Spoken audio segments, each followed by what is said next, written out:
Então, mas você está ansioso por quê? Nós temos aqui...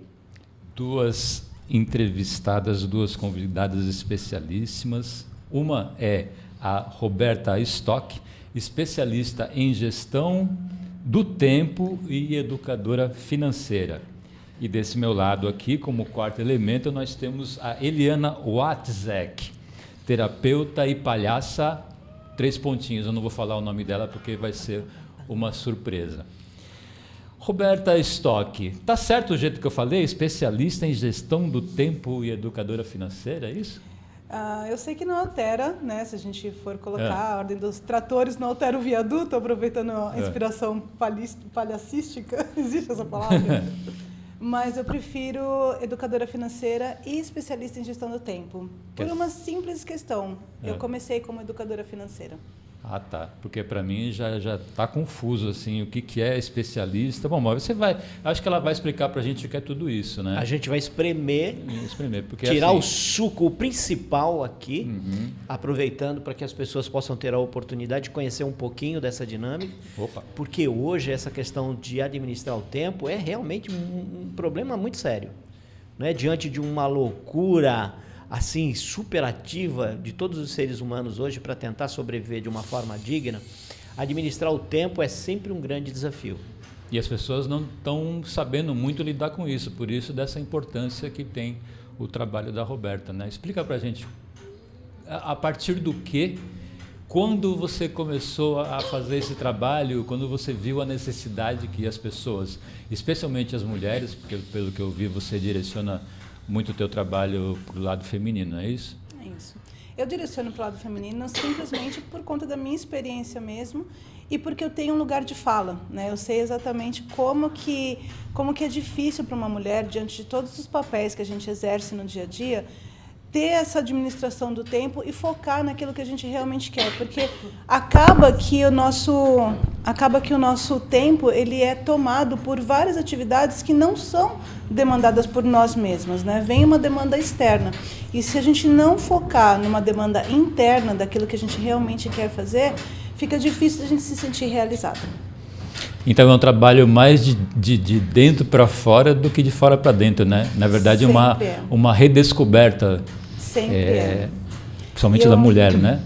E eu comecei a trabalhar com isso meio que sem saber. Por quê? Eu trabalho com educação financeira já há bastante tempo e toda vez trabalhei com gestão financeira também de pequenas e médias empresas. Mas toda vez que eu lidava com um empresário, fazendo a gestão e o controle financeiro, eu via que por trás a empresa estava sempre muito... Se a empresa estivesse bagunçada, é porque a pessoa que lidava, a pessoa que estava na frente, né, dos negócios, também estava bagunçado. Então, no meio do meu processo, eu começava a usar as ferramentas que eu fui desenvolvendo para mim mesma, né, para poder chegar nos meus objetivos, para trabalhar a disciplina, para trabalhar a constância no que a gente quer. Então, no meio do processo, e é por isso que talvez alguns dos meus clientes me chamam de terapeuta financeira, porque eu não cuidava só da empresa, eu cuidava do empresário também, fazendo com que ele tivesse uma vida um pouco mais equilibrada, trazendo essas ferramentas para eles de uma forma mais equilibrada, usando agenda, algumas outras ferramentas de produtividade. Eu tentava colocar isso no dia a dia do empresário para que pudesse até mesmo ter o controle financeiro que eu precisava, porque às vezes o controle financeiro ele só não existe porque você não se organiza para isso. Porque se a gente for falar o que é fazer uma boa gestão financeira, eu posso falar em 2 minutos, é só você anotar o que entra e o que sai. Mas entre saber o que fazer, que isso daqui todo mundo sabe, e realmente fazer o que tem que ser feito, tem um fator por trás, que é exatamente a sua disciplina em fazer isso, principalmente para o pequeno empresário, que às vezes é uma pessoa sozinha, mesmo que tenha alguns funcionários trabalhando, é ele que cuida da empresa como um todo. Então, ter essa rotina, criar essa rotina de poder fazer uma gestão não só financeira, mas principalmente uma gestão da vida, é importante. Olha, eu tenho uma pergunta agora, você falou dos empresários, pequenos, médios empresários, essa dificuldade de fazer essa gestão de forma eficaz, né, para trazer efetivos resultados. E aí me veio uma curiosidade. A gente conversou há um tempinho atrás e você comentou que você já teve uma fase, olha só, hein? Que interessante. E aqui, ó, quem é que tá falando? É o quase inteligente. E aqui na minha frente eu tenho o quê? O quase artificial. Então nós vamos aproveitar o momento para aprender, não é? Porque assim, a gente acha que ser empresário, ser empreendedor, você vai de um dia para a noite e vai ficar rico, vai ganhar muito dinheiro e tal. E aí você não se preocupa com coisas extremamente importantes. Aí eu vou perguntar para Roberta. Roberta, você já foi uma pessoa rica? Conta pra gente esse trechinho aí. A riqueza é uma coisa muito subjetiva, né? Eu costumo falar que eu nasci numa família muito rica. E realmente, a minha família até hoje é rica. A única coisa que a gente não tem é dinheiro. Hoje eu tenho uma vida um pouco mais confortável, me planejei para isso, né? Claro que a gente sempre tem desafios no meio do caminho, mas eu vim de uma família que tinha uma riqueza muito diferente. A gente é muito unido e meus pais sempre me incentivaram a estudar, sempre me incentivaram a ser independente. Então, essa necessidade de independência para mim, num primeiro momento, ela veio através da independência financeira.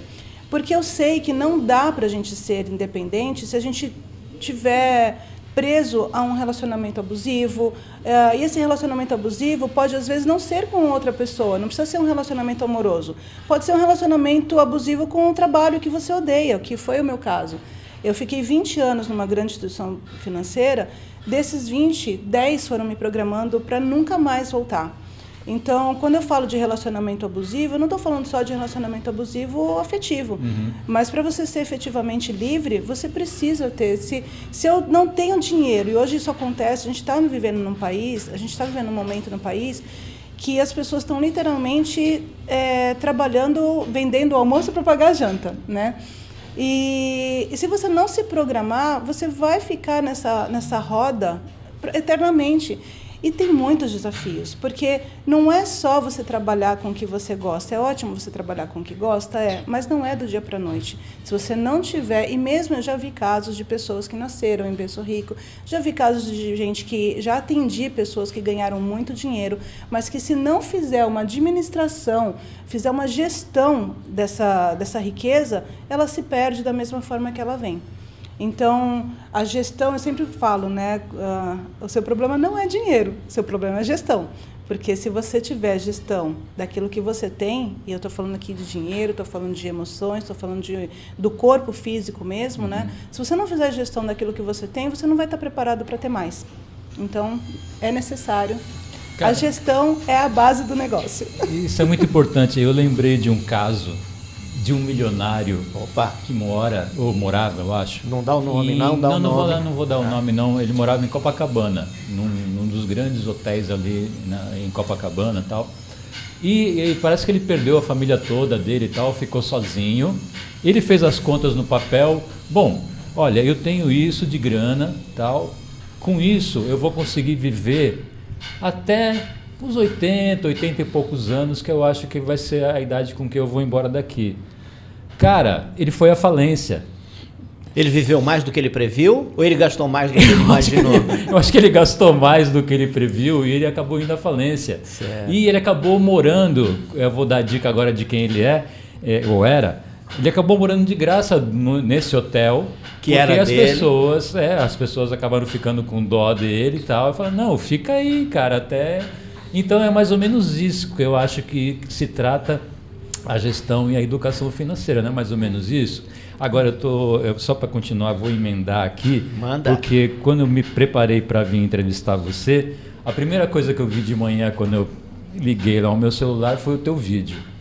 E você fala uma coisa muito importante, que é a disciplina. Então a primeira coisa que você faz quando você acorda é olhar na sua agenda. Né? Eu não tenho agenda, tal, eu me considero um cara disciplinado, mas começa por aí, essa gestão.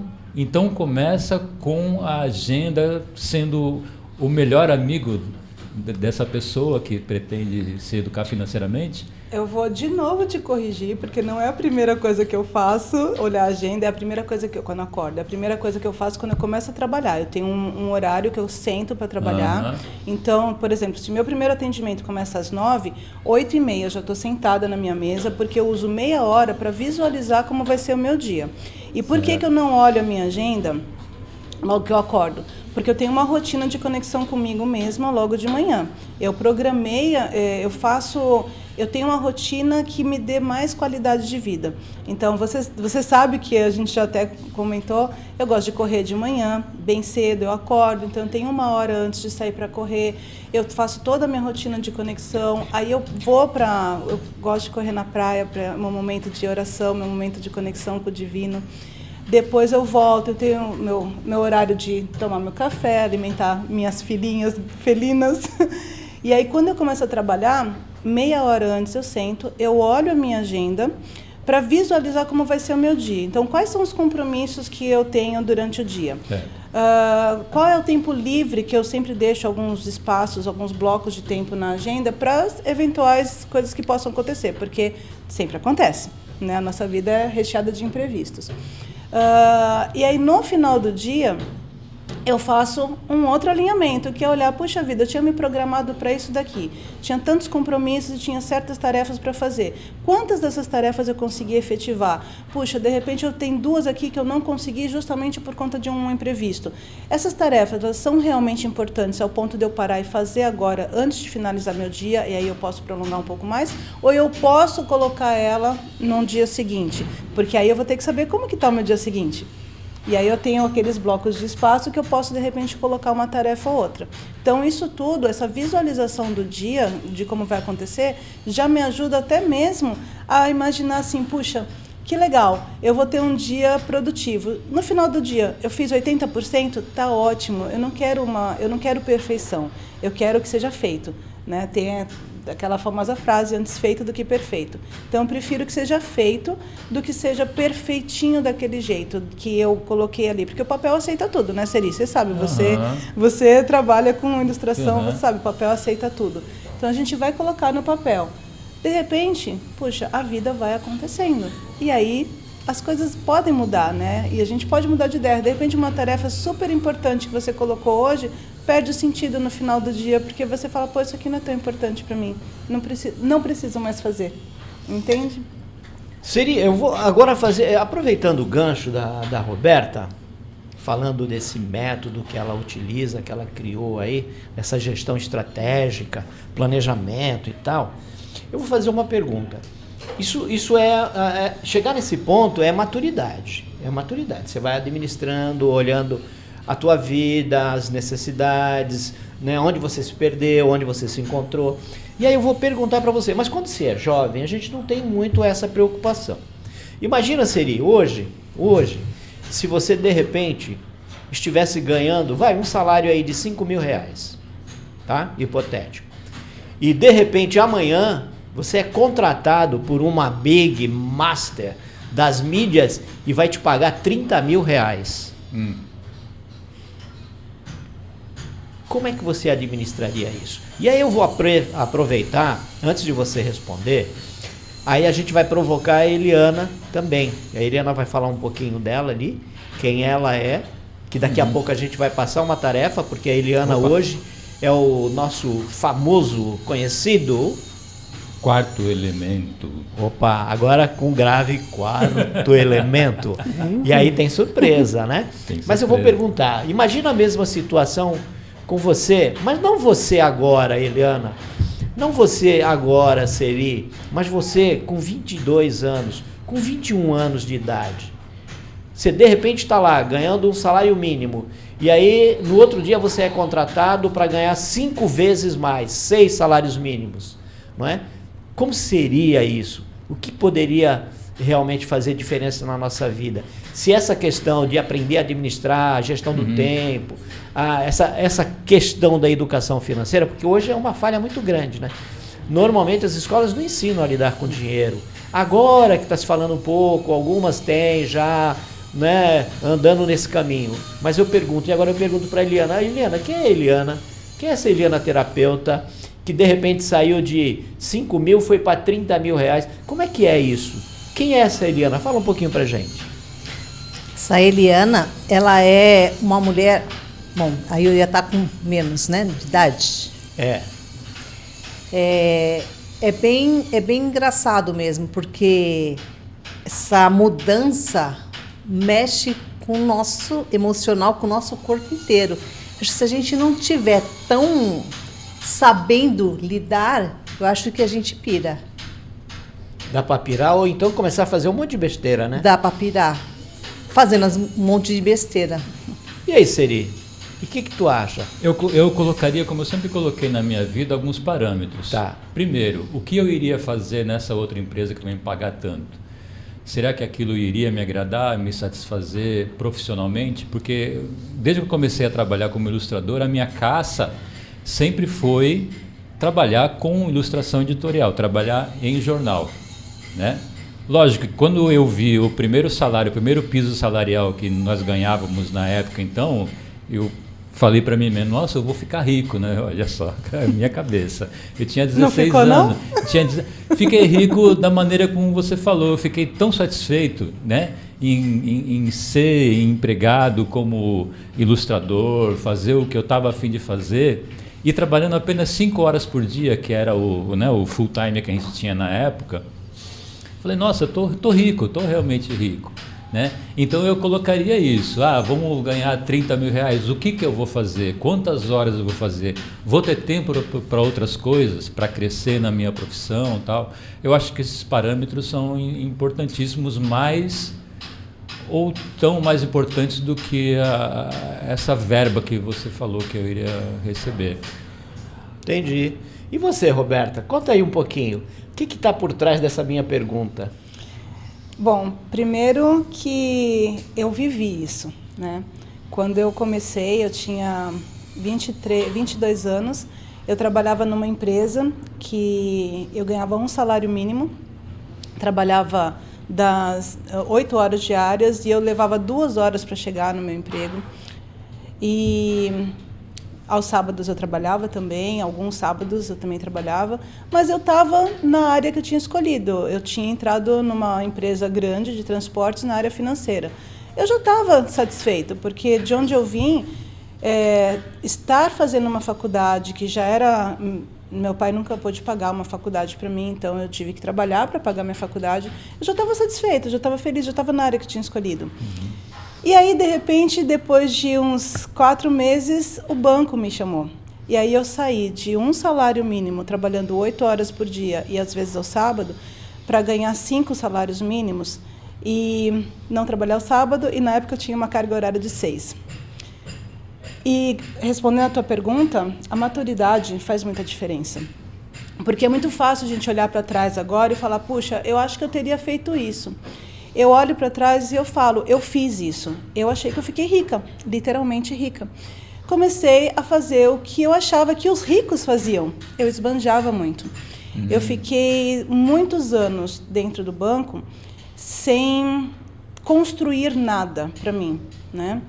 Então, quando eu me peguei, de repente, depois de quase 10 anos de banco, e eu me peguei numa situação, que é história para outra história, quando eu me peguei numa situação onde eu fui confrontada e falei, você é gerente de banco, você não tem a sua casa, você não tem o seu carro. Meu carro era financiado, não tinha dinheiro para comprar uma casa, tinha todos os cartões de crédito possíveis e imagináveis, eu tinha vícios de compras, de comprar coisas...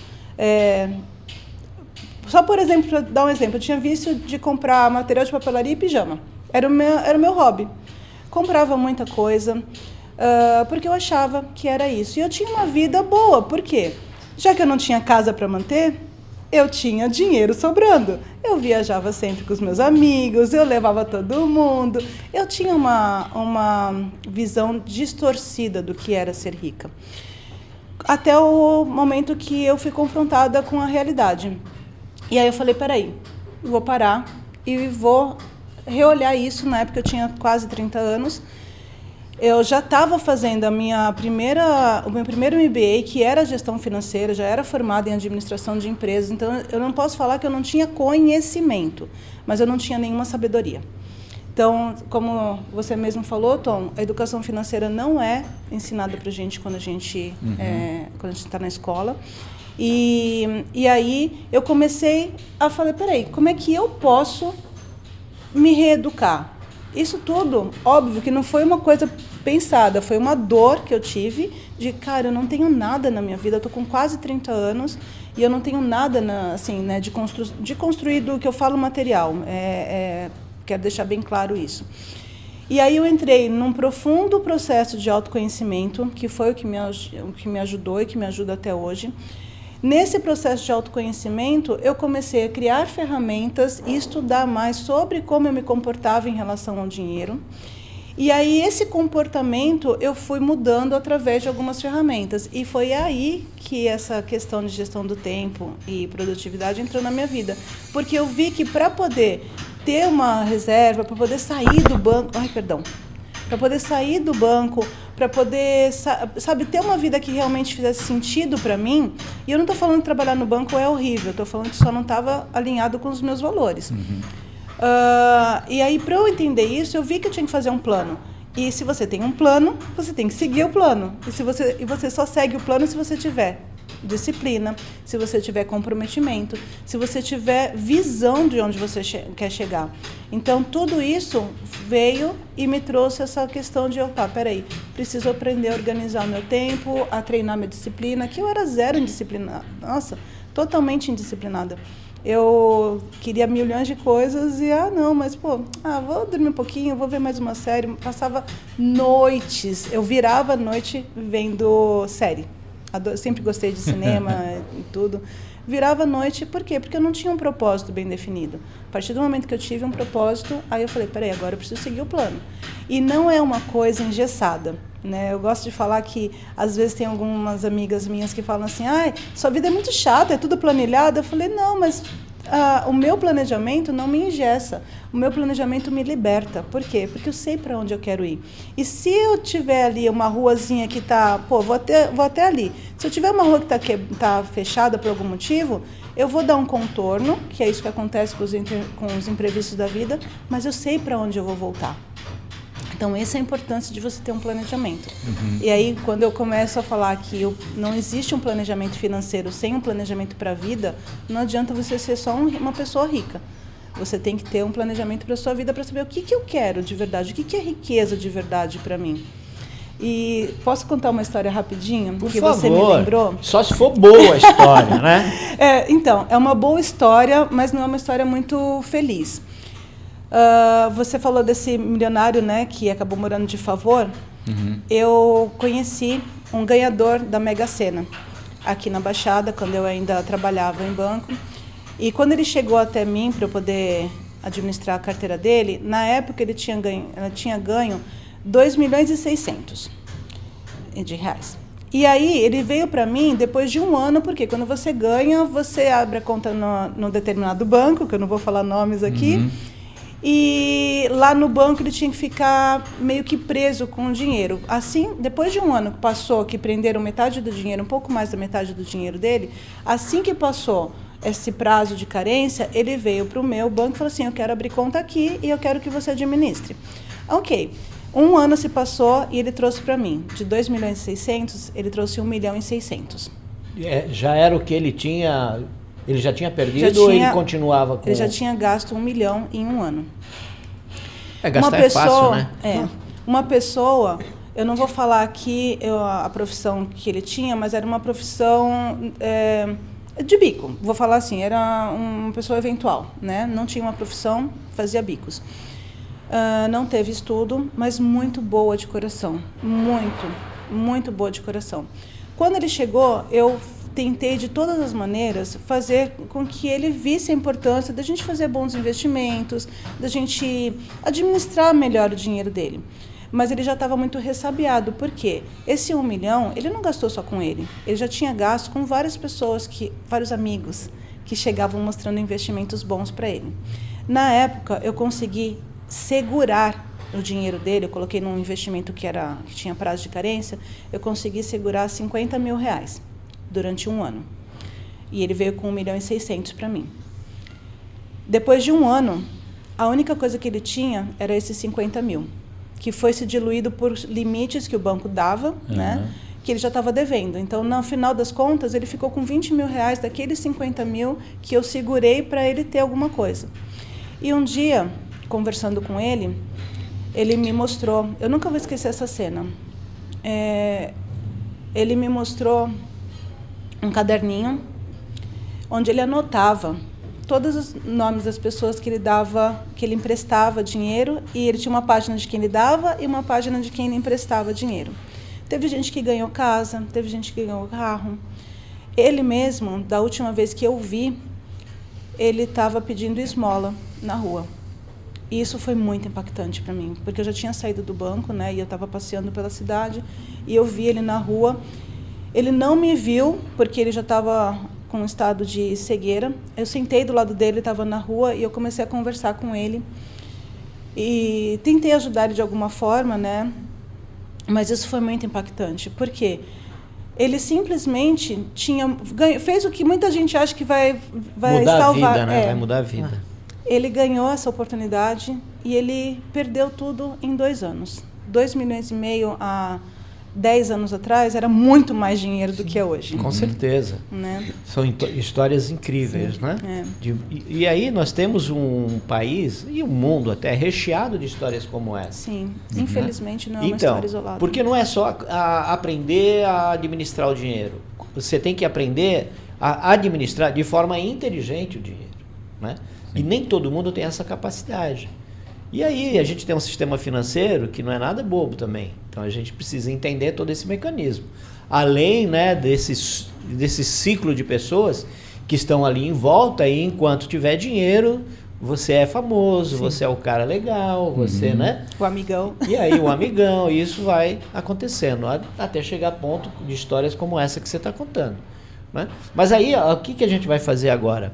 A gente está falando aqui de um momento em que agora se tornou uma dor, né? Essa pessoa, se é que está viva ainda, certamente ela sofre aí uma série de consequências, né? Mas quando a gente fala de dor, a gente fala de pessoas que também, né, às vezes não precisam ter passado por dores assim, mas se entregam a se doar para o outro. E aí, nesse momento, eu quero chamar a vez aqui a nossa querida amiga Eliana, que é uma terapeuta holística, que tem uma série de habilidades, que lida com casos e situações semelhantes, né, para aliviar um pouco as dores do ser humano. Então, nós vamos fazer um desafio para ela, na situação, na condição de quarto elemento. Topas? Então, nós vamos distribuir para você. Qual é o desafio hoje, Seri? O desafio é o seguinte: nós vamos entregar para você 3 imagens. Você vai olhar essas imagens e você vai procurar trazer na sua memória uma história que possa ser uma história que marcou a sua vida, para fazer com que uma outra pessoa começasse a fazer parte da tua história, parte da tua vida, para de repente ser uma pessoa que altera ou muda ou ajuda alguém a enxergar o mundo de forma mais colorida. Combinou? Opa. Então vamos lá. Eu vou usar as imagens da coleção Coop, tá? Ok. Vou mexer as cartinhas. Isso enquanto ela se chama Eliana Watzek, né? Que daqui a pouco nós vamos ter uma transformação. Nós vamos ver o que essa Eliana Watzek, né, acabou se transformando, né? Se tem mais algumas coisas. Uma só. Uma só. Não olha. Eu vou tirar a minha. Quantas peguei. cartas você quer? Uma só. Tira uma só. Tira uma só. Você já foi mais generoso. Você dava 3 antigamente. Agora você está dando uma só. É que depois da história que a Roberta contou, eu vou começar a cobrar pelas cartas. Não vou mais dar as cartas, entendeu? Vamos olhar agora? Aqui temos Vamos 6 olhar números da Mega Sena. Uau! Olha, o que você vai fazer? Você vai olhar essas cartas, vai tentar resgatar na memória uma história, e enquanto você faz isso, a gente vai dar uns minutos para você se preparar para isso, para contar essa história. E enquanto isso a gente vai conversar um pouquinho aqui, tá? Você não está aqui esquecida, veja bem, a gente só vai dar um tempo para você se organizar. Essa aqui é a minha. Quem vai voltar vai ser ela ou vai ser o quinto elemento? É ela, não. O quinto elemento fica caladinho. O quarto elemento é que se autotransforma. E seria legal que ela voltasse transformada. O que você acha? Ela vai decidir. Ela vai decidir? Opa! É? Surprise! Pode entregar as cartinhas. Eu acho que se esse episódio tivesse o nome... Qual seria? Seria Transformação.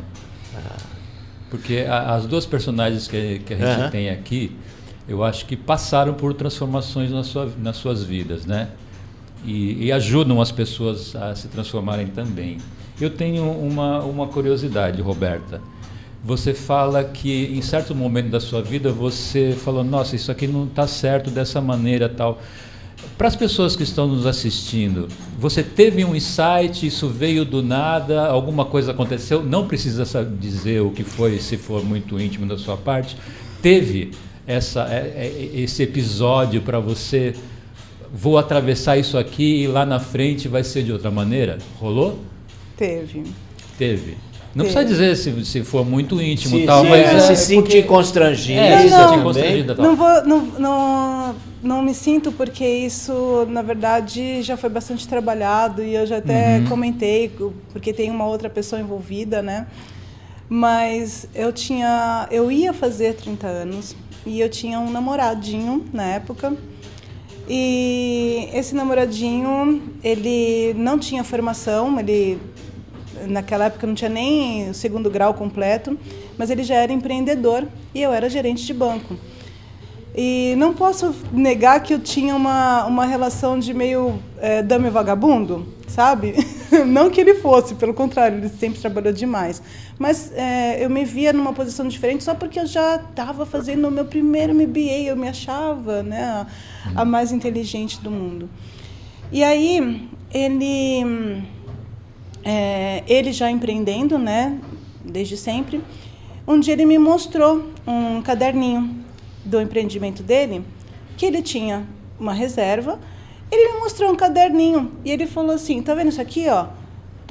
Tudo que eu vendi, e ele tinha lá um caderninho anotado à mão, tudo que ele vendia, tudo que ele gastava, um registro simples, mas era um registro. E ele jogou na minha cara, ele falou assim, você é gerente de banco e você não tem nada seu. Aí aquilo me doeu muito, porque eu saí do meu pedestal de gerente, na época, né? Gerente, pós-graduada. Eu falei, cara, eu não sei nada. E aí que eu entrei, o namoro acabou, óbvio, né? Não foi só por isso, né? Mas o namoro, óbvio, que acabou porque eu entrei numa espiral muito profunda de autoconhecimento para entender por que eu tinha feito aquilo que eu fiz, né? O que eu tinha feito, onde que eu tinha errado. E aí eu vi que eu tinha errado nesse processo de não entender quais eram os meus valores. Por isso que hoje o meu processo ele tem 5 etapas. E a primeira etapa é a descoberta a identificação dos seus valores pessoais. Quando eu descobri qual que é o meu valor principal, o que está aqui dentro, né, o que me move, eu olho para a minha trajetória e falo, cara, eu sempre agi baseado nesse valor. Só que como eu não tinha consciência, eu fazia errado. Então, quando você não tem consciência de alguma coisa, é como, de repente, você, sei lá, você tem o vento. E aí, o vento vai existir de qualquer forma, né? O valor está aqui dentro de mim. E o vento existe. Só que se você sabe mexer as velas, você vai para onde você quiser e não para onde o vento te leva. Então faz muita diferença você saber quem é você realmente, da onde você partiu para ver onde você quer chegar. Tanto que nenhum processo começa sem você saber onde você está. Eu preciso saber exatamente onde que eu estou para depois eu chegar, né? Para poder traçar uma rota para onde eu quero chegar. Construir a rota, né? Isso. Para onde você quer ir? Não, espera. E isso pode ser um processo diário, né? Pode ser um processo diário de você chegar no final do dia, como você falou, voltar a olhar para o retrovisor e falar, olha, eu fiz 80% do que eu tinha programado. Isso é muito bom. Na verdade, eu consegui transformar um pouquinho da minha vida hoje, né? Eu estou assistindo uma... Desculpa, você quer falar? Você está profundo hoje, seria? Não sei. Rapaz, estou assim... Opa! Eu estou assistindo uma série que se chama Transparente. Ela é de 2014, acho que é 2014. Ela é da Amazon, está na plataforma Amazon. E ela fala de uma pessoa que está se transformando em relação à sua família, se transformando sexualmente, né? E ela começa a fazer o cross-dressing, né? Como a Laerte, né? A cartunista, tal, ela já fazia isso, só que escondido. Ela colocava vestido, colocava peruca, mas só para ela. Mas a grande transformação dela, além de colocar o figurino e tal, foi o dia que ela estava junto com mais outra crossdresser, né? Eles estavam no quarto e tal, e ela falou um determinado nome, eu não vou falar muito do nome e tal, para não dar muito um spoiler. A outra falou assim, nossa, mas esse nome não vai funcionar. O que você acha desse outro nome? E aí ela falou, nossa, mas é isso mesmo. E ali ela se transformou. Não só colocando o vestido, né, se transformando em mulher, mas ela colocou um nome, ela se vestiu de outro nome e aí ela se transformou. Isso, para mim, acontece também com os palhaços, né? Quando o nosso quarto elemento virar para cá, que era Eliana Watzek, ela vai se apresentar agora como a palhaça. Quem será que é agora? Transformação. Quem nós temos aqui? Olá. A doutora Violeta. Oi, Violeta. Olha só, cor da violeta. Que lindo, que lindo. Tudo bem com vocês? Tudo bem. Tudo bem. É um prazer estar aqui. Tô Prazer meio nosso. tímida, né? Porque só a Globo que me vê, né? E aí, quando eu tô assim em outros lugares, eu fico meio tímida, Num lugar né? mais intimista, É, né? assim, né? Pode Fica- fazer as fica- perguntas fica que eu muito à fa- que eu vontade respondo. aí. Já tô. Quer dizer, Já não tá. muita vontade, porque a minha vontade era de tirar o sutiã e ficar bem relaxada, assim. Essa. Não. Mas- É a Violeta. Aí não dá, né? Aí seria não dá. violenta, né? Não, Violeta, por enquanto não. Não pode, tá? né? Por enquanto não. Vocês têm que porque saber como fala comigo. Se falar Tá bom. relaxar, eu relaxo mesmo. Eu entendi. Então a gente precisa tomar cuidado. É. Seria. Muito bom. Não é? Violeta, vou Dica. fazer uma pergunta. O Siri estava falando de Pergunta. transformação e de repente a Eliana surge agora, não é mais a Eliana. Não. E aí eu tô curioso. A partir de quando que aconteceu essa transformação? Quando a Eliana viu que dentro dela tinha uma outra pessoa. Conta pra gente. É que sempre surgiu esta pessoa. E aí o mundo engolia a Eliana. Quer dizer, me engolia. Né? E a Eliana tinha que ser igual todo mundo, sabe? Não pode falar, senta bonitinho, fecha as pernas, não tosse, não faz isso, não faz aquilo. Sempre tinha que ser assim. E aí na pandemia, apesar que já fazia um tempinho, né? Antes da pandemia, a doutora Violeta também já trabalhou no hospital junto com a doutora Garibalda. Quer dizer, a doutora Violeta não trabalhava no hospital, quem trabalhava era a doutora Garibalda. A doutora Violeta é mais chique, ela tem consultório. E aí eu descobri que a alegria muda muita coisa. A alegria transforma as pessoas. E aí a doutora às vezes eu confundo o meu nome, porque eu já tive dupla personalidade. É difícil lidar com dupla personalidade? Qual das duas é mais agradável? As duas. Porque a Eliana também, ela aprendeu Ela é legal? a sorrir mais. Ela aprendeu a soltar o que ela tem, quer dizer, dependendo do que solta, né? Porque não é tudo que a gente pode soltar, né? É. Tipo assim, um punzinho aqui já não podia soltar, né? Não, poder pode. Ah, pode? Não pode. Não fala assim, não. pode. Não fale assim, Não é não. recomendável, né? Não é? Porque assim, de repente, que a gente estava falando outro dia, né? Aqui a gente não seria, mas ele pode ter dupla personalidade. Outro dia a gente brincando, quem é o Seri? Serial killer. Meu pai do céu. Né? Nossa Então a gente precisa tomar Senhora, cuidado com as verdade. pessoas, com as identidades que vão aflorando, né? Então a gente precisa tomar cuidado com isso, né, Seri? Verdade. Mas Não vai ressuscitar isso. não vou ressuscitar. Deixa Mas quieto. fala um pouquinho assim. Você acha que a Violeta contaminou mais a Eliana ou a Eliana contaminou mais a Violeta?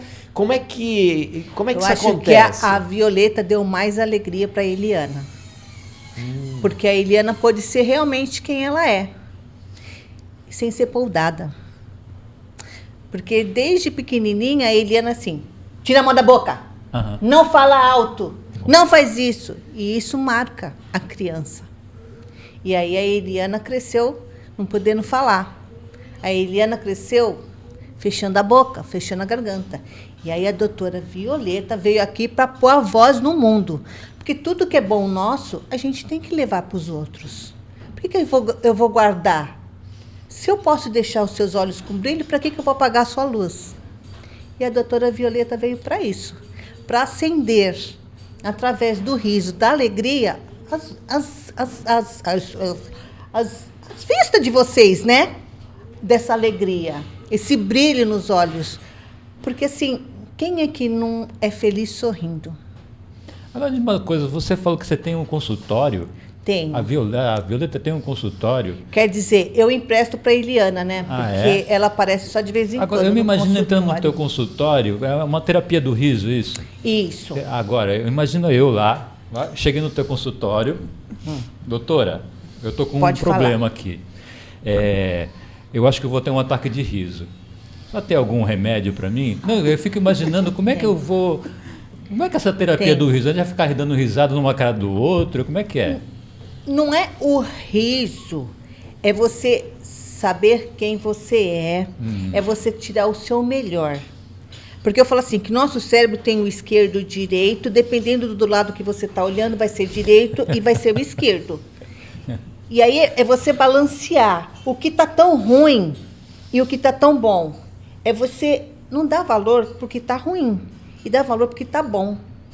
E a gente tem mania de ficar só no ruim, só no ruim, só no ruim. E aí com esse sorriso, com essa leveza, só da gente fazer um exercício de pôr isso para fora, já muda. É o seu organismo todo falando os minhoquinhos assim, sabe? Sabe aquelas minhocas tudo assim? Que tem uns nomes esquisitos que Lá eu não nos sei miolos falar? da gente, Então, é fazer esses caminhos que a gente tem aqui na cabeça, a gente mudar. Esse caminho tá ruim, mas então a gente vai por esse. Né? Não que eu vou esquecer desse caminho ruim, porque a gente não esquece, porque não dá pra gente voltar para trás, voltar para trás e apagar. Não dá. Mas a gente não precisa ficar revivendo eles todos os dias, todos os dias, todos os dias. Então a gente faz caminhos novos. É que nem eu falo assim, é como se o riso é como se fosse o teu salvador. E aí o seu corpo é um jardim cheio de matinho. E aí as nossas tristezas, os nossos aborrecimentos, as nossas dores é o cabritinho. Aí o cabritinho começa a comer, começa a comer, começa a comer. E de repente, aquele pedacinho lá está desfasado. E é onde a gente fica com as dores. E aí a gente transforma isso no riso. Aquele vazio que está lá com dor, a gente vai mudar. A gente vai aprender a sorrir. A gente vai aprender a ser feliz. Ninguém é feliz 24 horas. Mas também não precisa ser triste 24 horas. A tristeza faz parte da nossa vida. Que a gente tem, às vezes, um momento de luto. Não dá para mim falar assim, você que acabou de perder seu filho, parente, seja lá quem for, eu falar, sorria. Não, você tem o seu momento de luto. Mas aí, quando você passar o seu momento de luto, você de vez lembrar dele naqueles momentos ruins, lembra quando você brincava, quando você sorria com a pessoa, quando você estava com a pessoa te abraçando, te beijando. É isso. É fazer essa transformação. Olha só que interessante. Sabe o que me trouxe a memória agora? Não sei se o Seri lembra. Desculpa, sabe, nariz? Tinha uma... Ué. E assim, enfiando dentro, assim, que limpa. Tem 2 buracos, né? Dois. Eu respiro e outro eu limpo. Entendi. Senão fica congestionado. Tá bom. Agora eu já limpei. Tá bom. E aí e a o gente- dedo? Vai pôr igual a gente põe Não, a gente dá a mão assim, ó. Aí passa pro outro. Entendi, essa é uma legal. palhaçada. Isso aqui tá uma palhaçada. Eu não Isso gosto aqui- nada de palhaçada. eu também não gosto, Eu não mas gosto. eu vou dizer Eu pra sou uma você o pessoa seguinte. frita. Eu sou uma pessoa Seri, séria. tinha uma tirinha, eu não sei se você chegou a ver, do Charlie Brown. Lembra do Snoopy, Charlie Lembro, Brown? adoro. Tinha uma tirinha que eu vi uma vez. O Não é Charlie da minha Brown, época. ele tava todo triste assim, a coluna curvada, andando triste, a cara amarrada. Aí Snoopy falou pra ele assim: por que você não levanta assim e sorri? Aí ele falou assim: porque senão eu melhoro. É isso mesmo. Cara, é muito legal isso, né? E aí é mudança de comportamento, Sim. né? Encontrar esse momento de resiliência, né? Daquelas dores, daquele sofrimento e tentar fazer isso, sabe? Sim. Abrir um sorriso, ainda que não seja o ideal, aquele sorriso que você gostaria, mas ergue o corpo, levanta, né? Mostra que você pode ficar, já muda tudo, já muda tudo. E aí quando a gente passou esse desafio para você tem uma história, assim, uma memória que você possa trazer e Tenho. que a Violeta provocou alguma espécie de transformação na vida de alguém? Como é que é isso? Sim. Que nem essa carta aqui, né? Tá. Foi a que eu peguei. É uma corda cheia de nó. Tá. Mas assim, a doutora Violeta, ela vê como esses nós são os caminhos que a gente já passou, que deu nó. O que você aprendeu com esses caminhos? O que vai te levar a esses caminhos? Porque tudo que na vida, seja bom ou ruim, tem um significado. E o que significa o ruim para você? Nada é ruim. Olha os outros olhos, olha com os outros olhos, o outro lado. Então, esses nós aqui, não tá como um nó de atrapalhando. Tá como um nó de você segurar e não deslizar para trás. Então, cada esse nozinho aqui, segura com a mão e vai para frente. Legal, Boa. legal, Boa gostei. percepção. Não retroceder. Beleza. Agora aqui, ó. Ai, Vem me Tá. encanta. Depois eu vou colocar essas imagens na edição tá. e o pessoal vai ver Tá as bom. imagens. Tá bom. Tá? Que nem aqui. A doutora Risoleta fala assim, como o pintinho sai do ovo para a vida, saia dessa tua caixinha, sai de dentro de você. Quer dizer, sai de dentro de você não, porque vai falar, é espírito. Não, não é espírito. Tire-se melhor, como a doutora Violeta fez. Tira o melhor que tem dentro de você. Porque ninguém é tão ruim que possa ser transformado. E todos nós temos algo de bom aqui dentro que a gente pode passar para o próximo. Então, que nem eu falei, não apague o brilho dos outros se apagando. Acenda essa chama. Eita, legal. Agora tem... pode mostrar? Mostrei. Pode. Que é o cachorrinho com a menina. Como a alma de uma criança é pura e o seu melhor amigo é um cão. Às vezes a gente procura o melhor amigo, aqueles que é grande. E a gente não olha os menores. Então, a partir de hoje, olha para as pequenas coisas que estão ao seu lado. Seja um copo d'água, seja um alfinete, não importa. Olha com outro olhar. Assim como o cão é o nosso melhor amigo, a nossa visão, a nossa percepção é o nosso crescimento. Uau! Viu Legal. só? Agora E eu vou aí? te questionar uma coisa, Ai, Jesus. Violeta. Tique. Você arrumou também. Sou vamos eu, arrumar. de novo, chegando no teu consultório. Tem coisas que o paciente não consegue ver. Por mais que você fale, essas coisas que você falou, que a gente nesse momento consegue captar, no momento em que a pessoa está naquele estado doente, né, vamos dizer assim, ela não consegue enxergar. Quais são assim os seus artifícios, Os né? recursos, né? Que você Os utiliza. recursos que ela utiliza para que a pessoa comece a se ressignificar. Então, conforme você vai falando, você não percebe. Mas quando a pessoa está de fora, começa a observar o que você fala. E você fala o que você não quer falar, o que você não sabe. Deu para entender ou deu uma confundida? Continua. É que eu sou muito técnica. E aí, conforme a pessoa vai falando, você vai percebendo. E você vai fazendo as perguntas. Sabia que perguntar as coisas é muito importante? Porque a gente sabe das respostas através das perguntas. E aí a gente começa a perguntar. E conforme a gente vai perguntando, as pessoas vão... E também através de meditação, da respiração. Só de você respirar e sentir o seu corpo, porque o nosso corpo ele fala com a gente o tempo todo, mas a gente não escuta. Às vezes a gente está com uma dor aqui, mas a gente não dá atenção. Mas se a gente começar a prestar atenção aonde está doendo, a gente tem as respostas das nossas dores, das nossas soluções. Tá certo que tem gente que chega lá e não vai falar e vai falar, pum, é isso, acabou.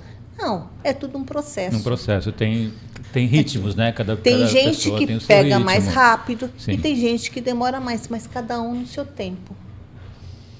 Interessante, né? É bem interessante mesmo isso. Não rola. Essa questão da individualidade em superar aquelas fases, né, que cada um tem. Alguns conseguem dar conta com mais facilidade, outros com menos. E aí tem uma série de fatores envolvidos. Sim. Mas eu gosto de uma fala da Nise da Silveira. Vocês sabem quem é, né? Sim. E aí, inclusive, tinha uma postagem recente sobre isso. Ela diz assim, isso é palavras dela, tá? Não são minhas as palavras. Ela diz assim, o psiquiatra, e ela era psiquiatra, né? O psiquiatra gosta muito de palavras. Mas as palavras não conseguem alcançar as camadas mais profundas. Por isso, as imagens fazem essa diferença. Por isso que a gente ofereceu imagens aqui, não palavras. Sim. Porque as imagens, elas nos conectam com o desvelar de questões inconscientes que as palavras por si só não alcançam. Isso é muito interessante. Sim. Então, quando você vê, uma criança, alguém que está aí numa situação hospitalizada e de repente se depara com a Violeta entrando no quarto, não é? Com essa aura de alegria, é uma imagem. Então, o entrar da Violeta, a sua forma, a sua característica, aquilo é uma imagem na cabeça da criança. Não são palavras. Sim. Ela vai constituir isso num determinado discurso. Mas essa imagem é que já vai buscar aquela autotransformação. E a criança nem percebe. Eu digo a criança, mas em razão do trabalho que você eventualmente faz dentro de hospitais e assim por diante, né? Então, eu acho que tem um valor tão grande a gente pensar, porque o mundo é imagens, né? A gente lida com imagens o tempo todo. Sentimentos. E as imagens são mais emoções. Fáceis de conectar com aquilo que está internamente incomodando do que a palavra. Porque a palavra ela vai ter um bloqueio racional, lógico. Moral. Né? E aí tem todo um julgamento que você faz. E a imagem não, ela vai direto na veia ali. Por isso que a gente te ofereceu imagens, não palavras. Sim. Olha só que interessante. É que nem as meditações guiadas fazem com que as pessoas viajem. Vai até lá quando nasceu. Teve gente que foi além do útero. Essas sensações. O que tem além do útero? Agora eu fiquei curioso. Cuidado que você está perguntando para a doutora Violeta. Eu prefiro não responder agora. É coisas impróprias. Entendi. Então, acho que é melhor a gente chegar, né? Eu acho que foi interessante. Vou voltar um pouquinho mais no raso. Eu tenho outra curiosidade. Alguém já se assustou com você como palhaço? Sim, Tem história de trauma? Tem. Assim? Conta pra gente. Tem. Né? Uma vez eu entrei num quarto e tinha uma menina de 15 anos. Ela tinha medo de palhaço. Aí a gente não entra, né? A gente respeita as pessoas. Porque é engraçado, quando a gente está no hospital, todo mundo entra e faz o que quer. Todo mundo, que eu digo assim, os médicos, os enfermeiros, mas quando nós entramos, só entramos com a permissão da criança. E ali ele se sente os poderosos. Se eu falar não, é não. Às vezes a mãe fala, entra. Não, mas a gente não entra. Como é que você faz? Eu fico imaginando a cena. Você põe a carinha assim na porta e fala, posso entrar? Exatamente, exatamente. Cara, que legal. E aí, numa dessas, E agora aí- curiosidade minha, eu virei entrevistadora. Numa dessas, tinha uma criança que Uma tinha criança pânico. de 15 anos que tinha tinha pânico pânico, de- tinha pânico mesmo. E a tua reação? A gente não entra, a gente sai e respeita a criança. Mas você já apareceu lá e já gerou gatilho de desespero. Então, aí a mãe dela veio falar com a gente que ela tinha medo de palhaço, porque numa festa de aniversário, o palhaço muito legal jogou ela na bolinha, nessas piscinas de bolinha, e ela pegou trauma. E tem pais também, avós, tia, colega, amiguinho, que fala assim, se você for mal, o palhaço também te pegar. Meu Sabe Deus. o It? O It. O It, aquele It palhaço é medonho. nojentinho? Então, aí muitas pessoas pegam medo. E tem adultos também.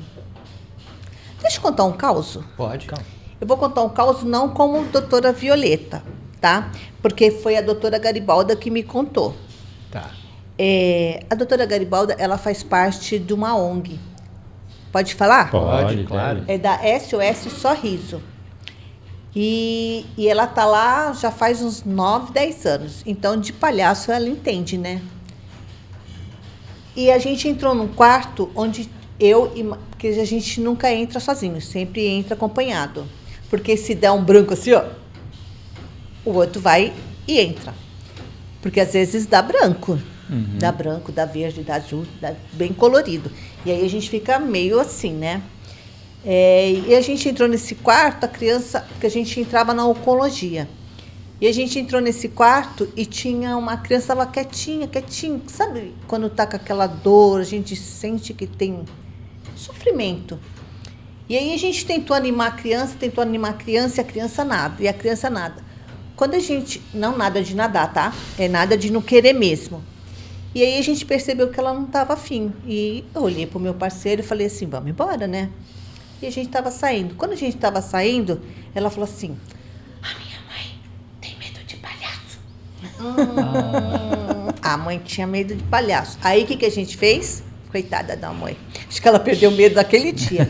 A gente começou a zoar muito a mãe. E a criança começou a rir tão alto que as enfermeiras apareceram no quarto. Nossa, o que está acontecendo? Aí elas viram, até elas entraram, coisa que a gente fica de 10 a 15 minutos no quarto, a gente ficou meia hora. E aí a gente saiu. A criança ficou bem, a mãe estava bem, a gente saiu. E a gente vai sempre de sábado. E a gente voltou no outro sábado. E aí a criança já não estava mais e as enfermeiras falaram, ela faleceu. E ela falou assim, mas o melhor foi que a mãe deixou um recado pra gente. Ela falou assim que ela nunca viu a filha dela ir embora tão feliz. Que aquilo confortou o coração dela. Então, quando eu falo que o sorriso move montanhas, é isso. A mãe não viu a filha com sofrimento. A mãe, ela viu a filha sorrindo, feliz. Então, pra mãe, confortou o coração dela. Minha filha partiu feliz. Que trabalho Então, assim, incrível, olha, né? eu tô até arrupiada. Então, é uma coisa, assim, muito gostosa mesmo. Porque quando a gente entra num quarto de hospital, a gente não vê a dor.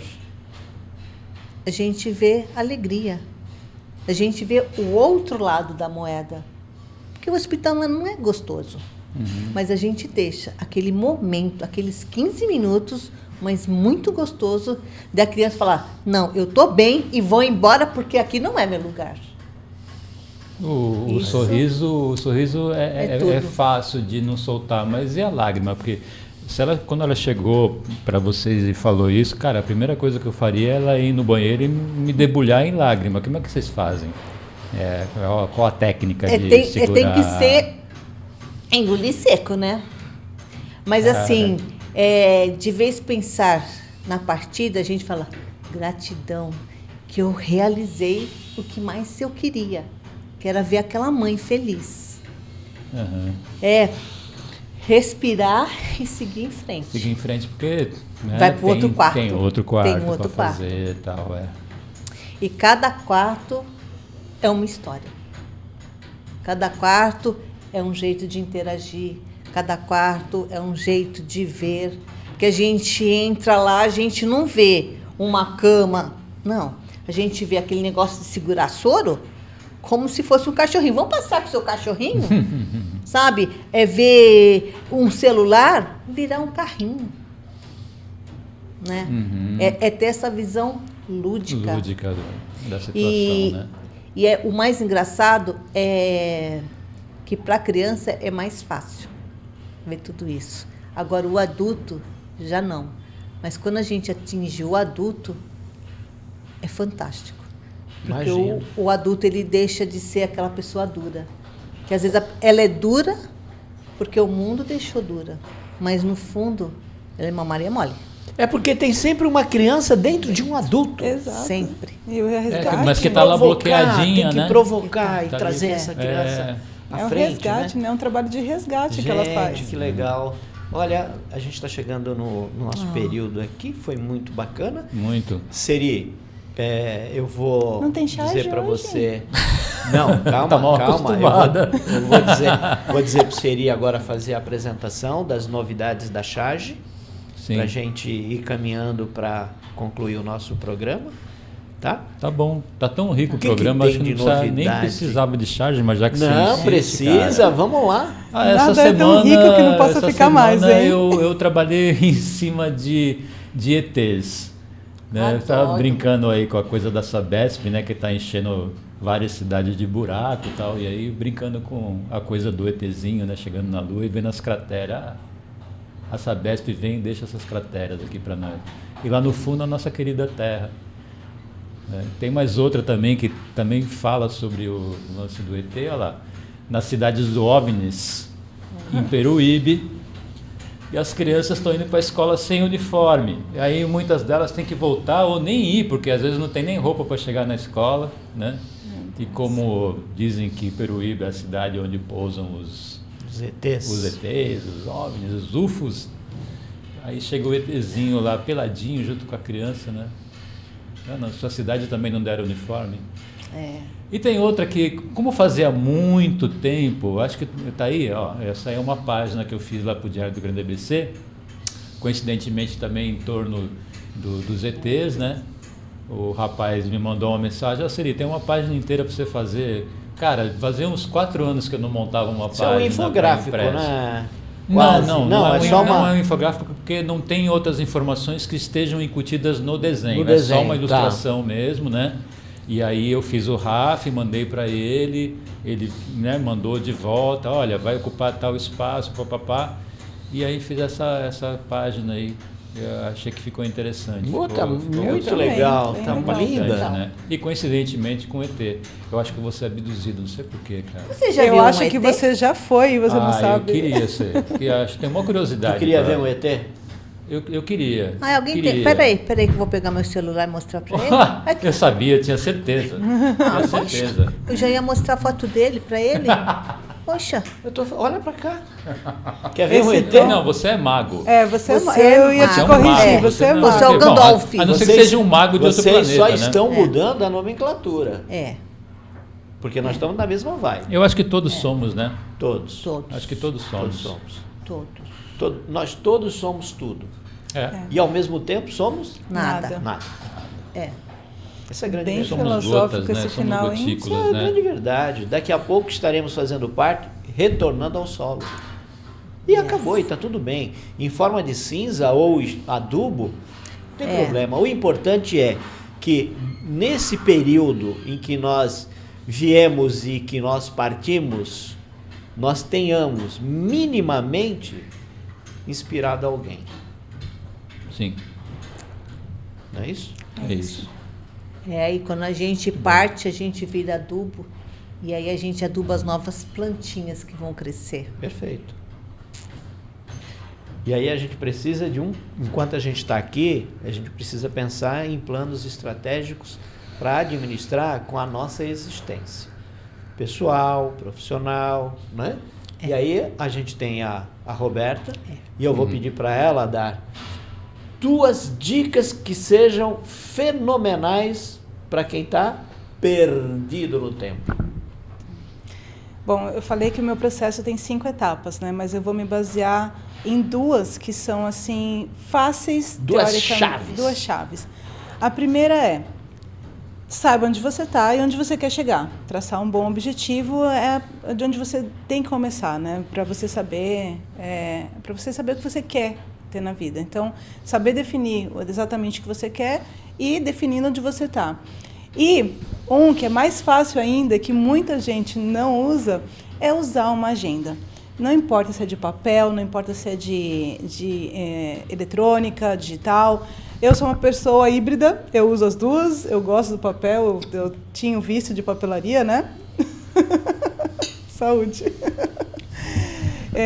Mas tenha uma agenda. E pelo que muita gente, vou contrariar aqui, você precisa ter uma agenda única. Você é uma pessoa única, independente de quantos papéis você exerce. Se você é uma pessoa que tem uma empresa e você tem uma pessoa que administra a sua vida e tem que administrar a vida de outras pessoas, como no caso das mães, dos pais, você precisa ter uma única agenda, onde essa agenda seja consolidada com todos os compromissos e tarefas que você tem que fazer, até mesmo para você visualizar como que está o teu dia. De repente, né, já aconteceu, isso eu vou falar de experiência própria, eu marcava vários compromissos no mesmo horário. Por quê? Porque eu confiava na minha cabeça. Se tem uma coisa que a gente não pode, é confiar na nossa cabeça, porque a gente é especialista em mentir para a gente mesmo. Legal, Muito bom. Legal, muito bom. Sacado. Especialista em mentir para a gente mesmo. Muito bom. Não é? A gente adora contar Minha historinhas. amiga queridíssima Violeta. doutora Violeta, Nossa, dê aí uma dica para a gente tentar lidar melhor com as nossas dores. É saber que em todas as dores tem um lado bom. Começa a olhar com esse olhar de diferente. Começa a ser mais grato e menos reclamão. Cada vez que a gente olha para cima e agradece, muitas coisas se transformam. Porque a gente tem mania de andar assim. Olha para cima. Olhando para cima é amplo. Você tem uma visão muito maior. Então seja grato. Olhe no espelho e coloque um sorriso no rosto. Mesmo que aquele sorriso seja de ladinho. Mas o teu cérebro está avisando para o teu coração, que avisa para o teu cérebro, que avisa para o restante do seu corpo que está tudo bem e siga em frente. É isso aí. Parabéns. Seri, Cara, fecha. vou fechar, contigo. posso fechar? Você citou Charles Schulz, né? Do Charlie Do Brown. Charlie tal. Brown, é. E aí eu me remeti também ao Adoniran Barbosa. São dois humoristas, né? Quando a gente ouve a Adoniran Barbosa, a gente dá risada, tal. Mas tudo que a Adoniran Barbosa contava eram histórias tristes, né? Se a gente for atrás das letras, Saudosa Maloca, etc. e tal, são histórias tristes. E o Charlie Schulz, o Charlie Brown, ele começou a ser criado, começou a ser publicado logo depois da Segunda Guerra, né? Então ele tem sempre aquela atmosfera meio deprimida, meio depressiva, né? Daquelas crianças assim um pouco mal resolvidas ainda.